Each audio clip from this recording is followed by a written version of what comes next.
सुप्रभात। हजारों साल नरगिस अपनी बेनूरी पर रोती है। यह हमारी आज की आध्यात्मिक चर्चा का विषय। हजारों साल नरगिस अपनी बेनूरी पर रोती है, बड़ी मुश्किल से होता है चमन में दीदावर पैदा।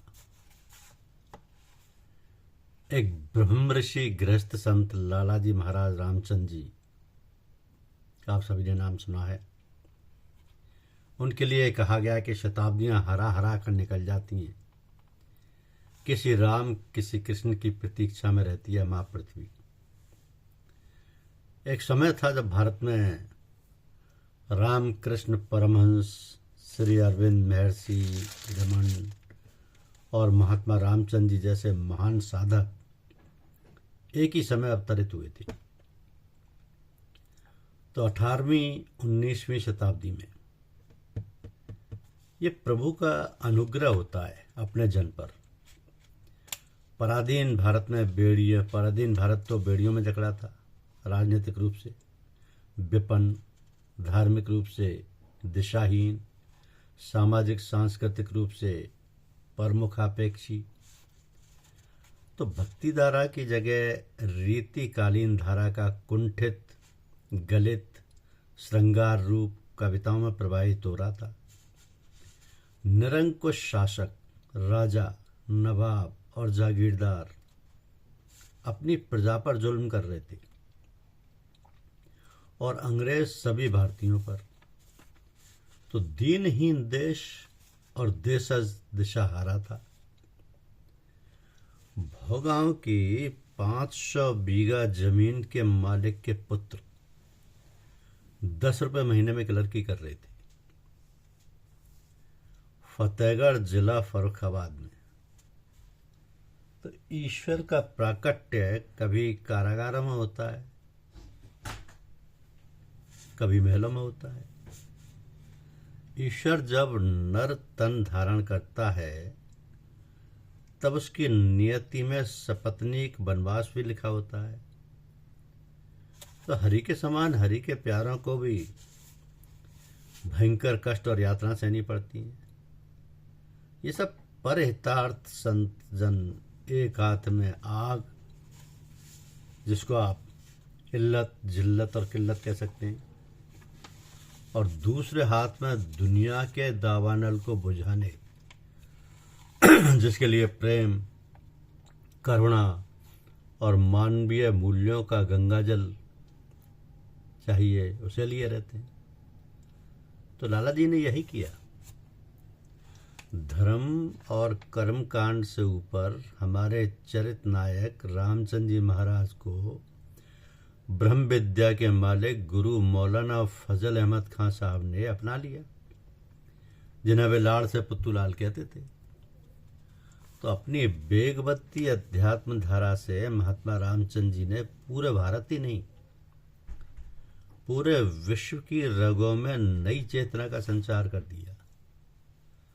स्थिति ये थी कि फतेहगढ़ में गंगा किनारे 108 वर्षीय ऋषि तुल्य स्वामी ब्रह्मानंद जी आपके पास आकर आध्यात्म लाभ उठाते थे। कुछ ब्रह्मचारी नवयुवक जब उनके पास आए तो अपने गंगा तट के आश्रम में ठहरे बटुकों को उन्होंने आदेश दिया कि असली गंगा तो वहां महात्मा रामचंद्र जी के निवास पर बह रही है।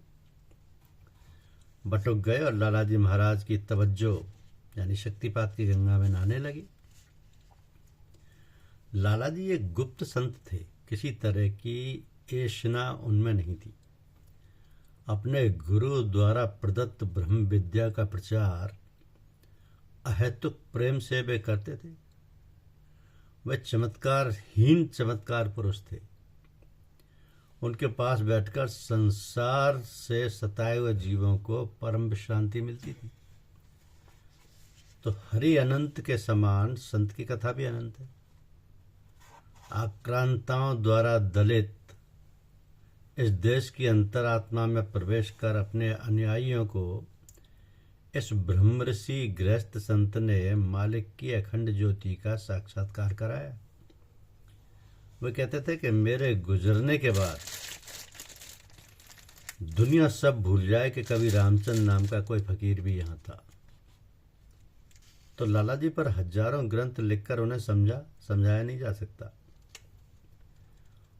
वे जिंदा किताब थे नहीं, हैं। वो जिंदा किताब हैं। तो संत कभी ना आते हैं ना जाते हैं। गुरु को जीते जी ना पहचान पाना अभावकों की तकदीर है। इसलिए कहा गया है कि तुमने झकझोर जगाया पर युग की जड़ता ना हिली न डुली। जब आए तुम मुंद गई पलक, जब चले गए तब आंख खुली। ऐसा होता है संतों का महात्मन। एक प्रसंग है कि जो संत है वो लेता नहीं। शेख शादी अपने शिष्यों से कहा करते थे कि सच्चा संत पेट भरने के लिए सहजता से मिलने वाले खाद्य पदार्थों से ही संतोष करता है। जो संत संग्रह करता है वो फकीर कैसा। एक दिन शेख शादी ने एक प्रेरणाप्रद और रोचक कहानी सुनाई कि एक बादशाह के सामने युद्ध का अवसर आया। उसने घोषणा की, यदि युद्ध में मुझे सफलता मिली तो अपने राज्य में रहने वाले संतों फकीरों को इतनी स्वर्ण मुद्राएं वितरित करूंगा कि वे पूरी तरह तृप्त होकर मुझे आशीर्वाद देंगे। युद्ध की सफलता के बाद बादशाह ने अपनी प्रतिज्ञा के अनुसार अपने मंत्री को संतों के पास स्वर्ण मुद्राएं लेकर भेजा। मंत्री स्वयं उच्च कोटि के संतों के सत्संग का अभ्यासी था। उसके गुरु विरक्त संत ने उसे बताया था कि सच्चा संत वही है जो दूसरों के धन को मिट्टी के समान समझकर उसके प्रति मोह नहीं रखता। तो मंत्री सिक्कों से भरी थैलियां लेकर इधर उधर घूमता रहा। फिर वह अपने गुरु के पास पहुंचा और कहा कि बादशाह ने स्वर्ण मुद्राएं भेजी हैं, क्या आप स्वीकार करेंगे।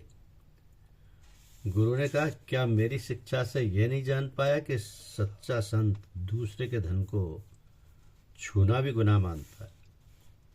मंत्री वापस लौट गया और महल पहुंचकर उसने बादशाह को पूरी कहानी सुनाई।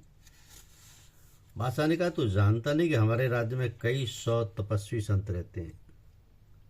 मंत्री ने जवाब दिया, जो संत है वो लेता नहीं और जो लेता है वो संत नहीं। ये शब्द सुनकर बादशाह भी मंत्री के गुरु संत से दीक्षा लेने चल पड़े। यह है अध्यात्म का प्रभाव। धन्यवाद। यूट्यूब चैनल को लाइक और सब्सक्राइब अवश्य करें। शुक्रिया।